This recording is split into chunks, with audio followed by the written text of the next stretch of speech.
Hello children, I hope you all are good.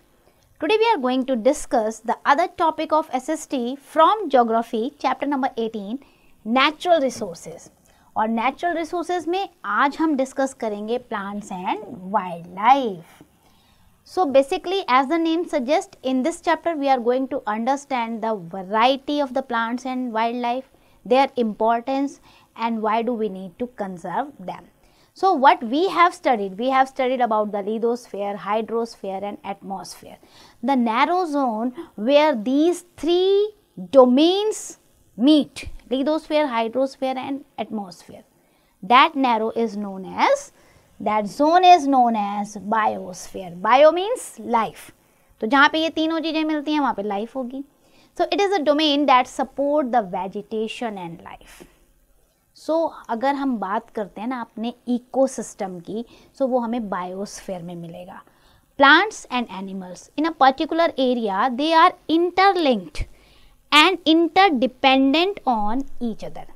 They interact with each other together and that's why collectively they form the ecosystem. तो अगर आपको ecosystem बताना है तो you can say the plants and the animals or the flora and fauna of a particular area when interlinked, interdependent and interact with each other, so collectively they are known as ecosystem.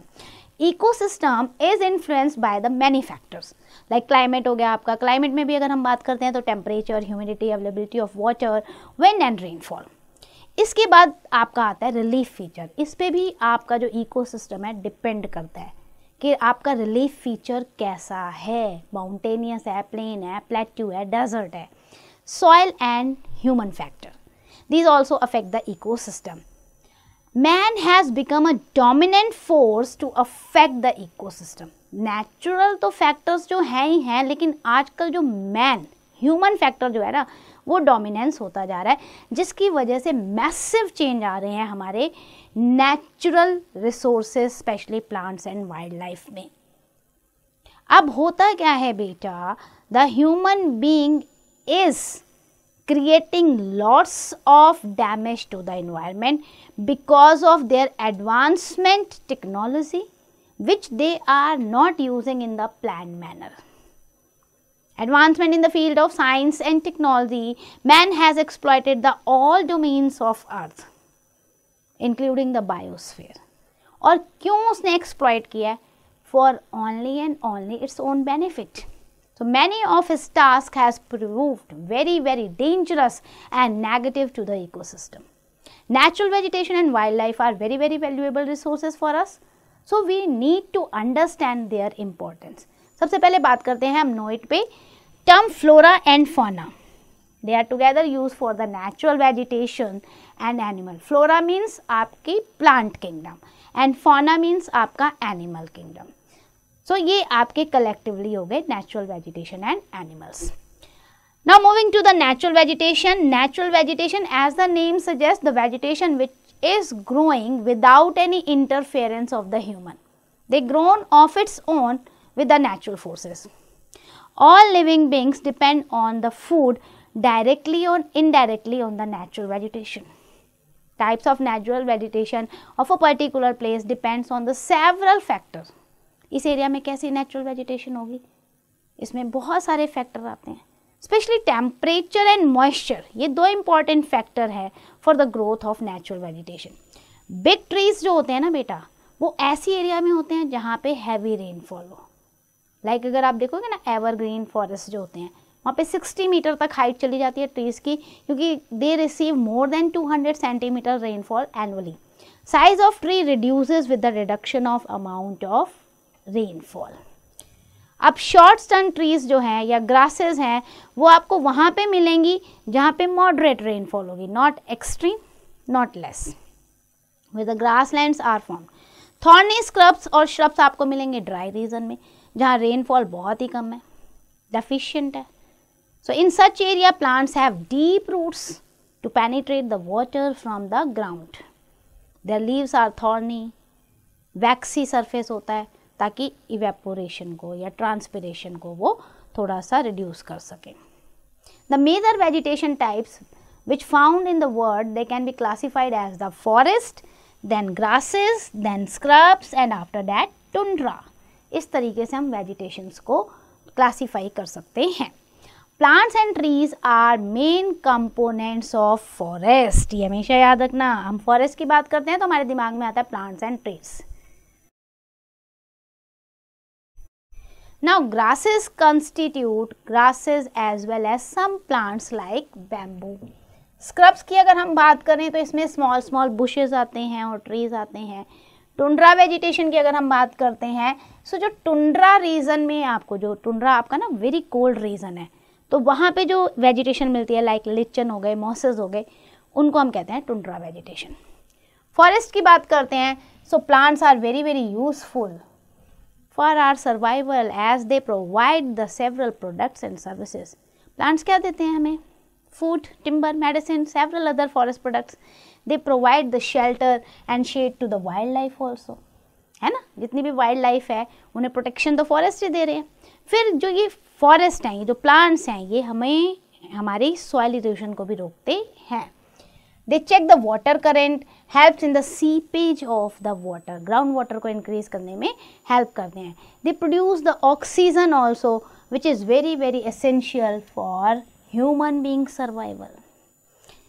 Then forest can be broadly divided into two types, evergreen and deciduous.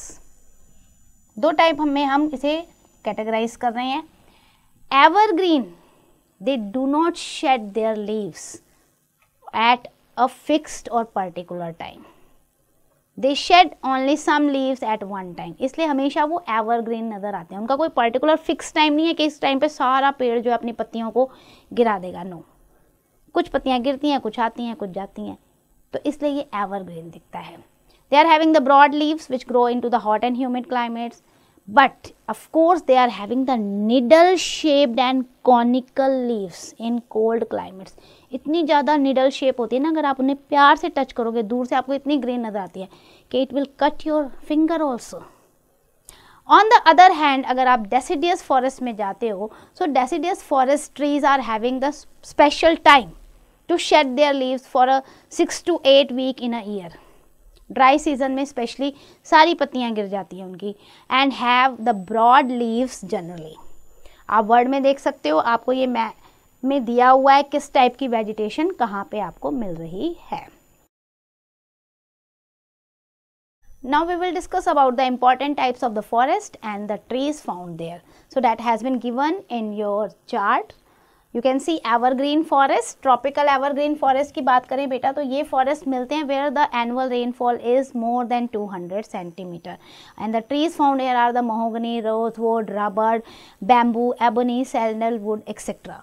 After that temperate evergreen forest की बात अगर हम करते हैं, so they are found in the eastern coastal margin in the mid latitude region.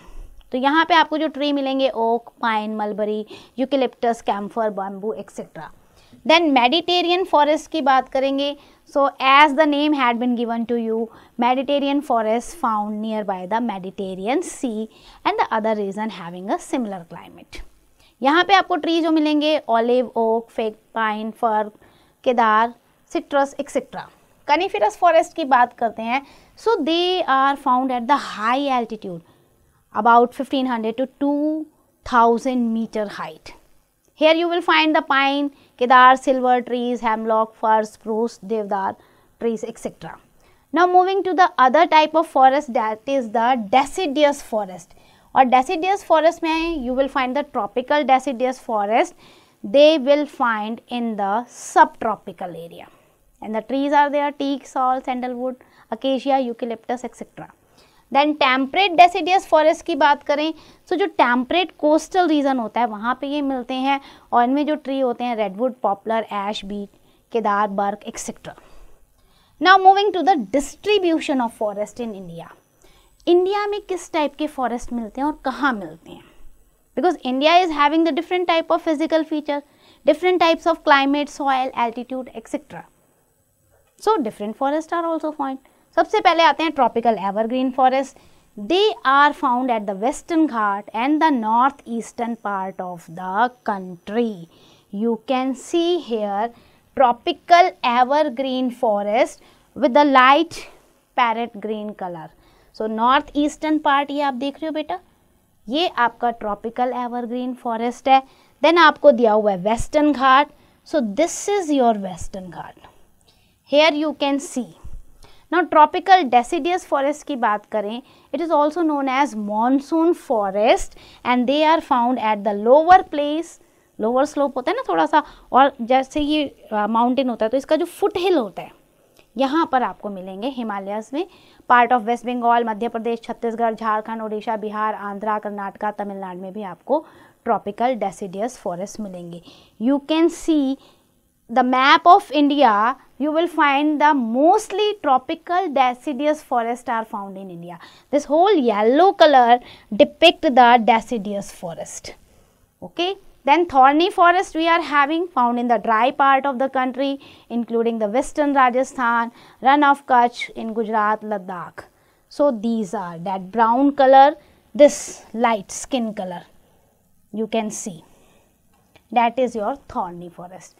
Coniferous forests are found at the higher range of the Himalaya in North India and Nilgiri hills in the southern India. So coniferous forest, dark brown color you can see here, this one and somewhere here. Then after that tidal forest, they are also known as mangrove forest. आपको tidal forest हमेशा बेटा delta reason में मिलेंगे. जितनी भी large reverse हैं जो delta बनाती हैं वहाँ पे मिलेंगे. वेस्ट बंगाल, उड़ीसा, आंध्र प्रदेश में टाइडल फॉरेस्ट आपके मिलेंगे. ये ब्लू कलर आपको नज़र आ रहा है, here you can see this light blue colour, this is your tidal forest. So these forest are found in India. Now the main question is there, we need to conserve the forest. Why? Because increasing population has an adverse impact on the forest. जितना ज़्यादा population बढ़ेगी उतना ज़्यादा demand बढ़ेगी food की, और food को grow करने के लिए we need the land. So what we will do? We do the deforestation. पेड़ों को काट के cultivable land में convert कर देते हैं. That is the biggest problem. Moreover, we need the land for settlement, agriculture, building facilities, road, railways, industries. So forest तो deforest होंगे. Clearly उन्हें ना तेजी से cleared किया जाएगा. Today nearly 22% of the total land area of our country is covered with forest. Ideally होना ये चाहिए, अगर किसी भी country को अपना balance करके रखना है, तो जितना land है उसका 1/3 area should under the forest. ये आपको पता होना चाहिए बेटा. 1/3 area of a particular country should under the forest. Excessive felling of tree leads to the deforestation, और डिफॉरेस्टेशन से बहुत ज़्यादा प्रॉब्लम आती है. सॉइल इरोजन है, लैंडस्लाइड्स हैं, फ्लड्स हैं, पोल्यूशन है, ग्लोबल वार्मिंग है. हमें इन्हें बचाना ज़रूरी है. बहुत सारे एफर्ट किए गए, गवर्नमेंट ने किए, प्राइवेट ऑर्गेनाइजेशन ने किए, लोगों ने भी किए. गवर्नमेंट ने क्या स्टार्ट किया? वन महोत्सव प्रोग्राम स्टार्ट किया, पेड़ लगाओ, plant more and more tree. फिर उन्होंने सोशल फॉरेस्ट्री स्कीम भी निकाली, in which people are encourage to plant trees in empty areas of towns and villages. The government has also enacted several laws for the protection and conservation of forest and wild life. Biosphere reserve बनाए गए, national park बनाए गए, wild life sanctuary बनाई गई to preserve और protect our wild life. अब note पे चलते हैं बेटा. Here it has been given you the Chipko movement. Chipko movement चलाया था सुंदरलाल बहुगुणा जी ने. You can see the picture. Was undertaken in Uttaranchal in which the trees were protected from felling. क्या होता था ना, लोग ना ऐसे टाई कर लेते थे पेड़ों को, जैसे गले नहीं लगाते, ऐसे पकड़ लेते थे अगर कोई पेड़ को काटने आता था. तो इस तरीके का मूवमेंट इन्होंने चलाया था, चिपको मूवमेंट, उत्तराखंड में. और फिर जाकर ये मूवमेंट सफल भी हुआ. काफ़ी हद तक वहाँ पे डिफॉरेस्टेशन को रोका गया. कुछ स्टेप्स हम ले सकते हैं कंजर्वेशन ऑफ फॉरेस्ट के लिए. प्लांटेशन ड्राइव्स चला सकते हैं, ज़्यादा से ज़्यादा पेड़ लगाया जाए, लोगों को अवेयर किया जा सकता है. इंडिस्क्रिमिनेट फेलिंग ऑफ ट्रीज जो है उसको रोका जा सकता है कि क्यों हम अननेसेसरली काटे जा रहे हैं पेड़ों को. सुटेबल स्टेप्स लिए जा सकते हैं to protect the forest from fire. एक तो फॉरेस्ट फायर जो है ना नेचुरली भी होती है कई बार, और कई बार ह्यूमन एरर से भी होती है, उसको रोकना ज़रूरी है. एनिमल ग्रेजिंग, ओवर ग्रेजिंग नहीं होनी चाहिए, उसे कंट्रोल करें. Forest land should not be use for agriculture and other purpose. आप फाइंड आउट करिए आप कैसे एग्रीकल्चर करेंगे, लेकिन आप एटलीस्ट अपना 1/3% जो है वो रखिए फॉरेस्ट के लिए. Then every piece of barren land should be planted with the trees. Awareness campaign and program should be conducted to aware the people about the importance of forest in human life. Now moving to the wildlife. As forests are important, wildlife are also important. Animals, plants, they are interacting with each other to form the ecosystem. Wildlife include all non-domesticated animals. जिनको हम पालते नहीं है, birds, insects, they live in the natural environment, natural habitat. The types of wildlife at a place depends on several factors, climate, topography, rainfall, natural vegetation के हिसाब से ना different type की wildlife वहाँ पे रहती है. The nature is very thoughtful about our needs and survival. That's why they maintain the balance in the ecosystem. Problem कहाँ पे है? Problem हम में है. Unfortunately, one of the nature species is very stupid, that is we human being. Nature तो सब कुछ हमें दे रही है, हम उसे गलत तरीके से यूटिलाइज कर रहे हैं. We from our activities disturb the nature, disturb the wildlife. It is due to the indiscriminate hunting for economic gains only. Poaching कर रहे हैं हम, जानवरों को मार रहे हैं हम गेम्स के लिए, प्लेजर्स के लिए. Then wildlife is not just another types of species. It is very useful us for many ways. Different types of animal, birds, insects, they are integral to maintaining the balance in the ecosystem. You can see elephant, reindeer, monkey, kangaroo, peacock, etc. Beautiful species, precious species. But हम उनको killing करते हैं, मारते हैं, कभी skin के लिए, कभी उनके कहते हैं टीथ के लिए, कभी किसी चीज़ के लिए, just for the economic benefit. Now global distribution अगर आप वाइल्ड लाइफ की देते हैं तो चार्ट आपको दिया हुआ है. अफ्रीका में आपको दिस टाइप के एनिमल मिल रहे हैं, north America, south America, Australia, Asia, Europe, Antarctica. You will find the different species of wildlife are found in all over the world. Nature ने हमें कमी नहीं की है बेटा, हम मार रहे हैं उन्हें. Now distribution of wildlife and national parks in India. India possesses a variety of wildlife. तो प्रोटेक्ट करने के लिए हमें नेशनल पार्क भी बनाने पड़ रहे हैं and as well as wild life sanctuary भी बनानी है. National park and as well as bioreserve, or you can say the wildlife sanctuary. It means a place where the natural vegetation and wildlife are conserved and protected. हमारी country ने बहुत सारे law भी बनाए हैं वाइल्ड लाइफ को protect करने के लिए. Poaching of lions, tigers, Indian rhino, swamp deer, Indian elephant, इन सबको बचाने के लिए. It is prohibited under the Wildlife Protection Act 1972. Remember it. ये आपको याद रखना है, very important. Wildlife Protection Act was enacted in 1972 to prohibit the poaching of the illegal killing of the animals. Then at present we are having the 120 national parks, 18 bioreserves and over 500 wildlife sanctuaries in India to conserve this precious wildlife in one or another form. Conservation of wildlife की बात करते हैं. We are in such a situation बेटा where we need to conserve the wildlife.